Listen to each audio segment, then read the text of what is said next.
এই রেসিপিতে গরু, খাসি, দুম্বা, উট যাই রান্না করেন না কেন, এটার স্বাদ আপনি জীবনও ভুলতে পারবেন না, এত মজার হয়।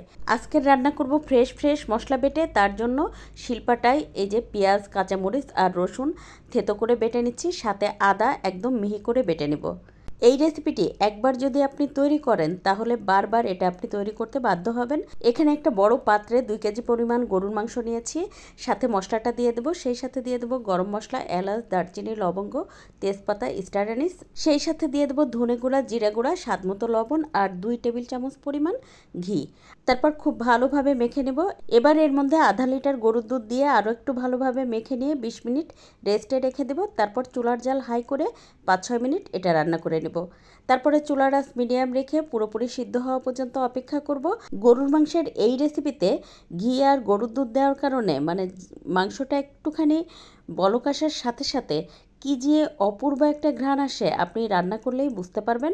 আর এটা তো কষানোর পরের থেকেই আমার বাসায় প্লেট বাটি নিয়ে সবাই হাজির হতে থাকে, খাওয়া শুরু হয়ে যায়।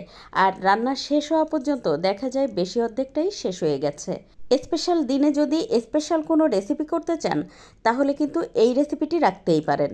আর এটা যদি আপনি একবার তৈরি করেন তাহলে আমি এতটুকু বলতে পারি, আবারও আপনি তৈরি করতে বাধ্য হবেন।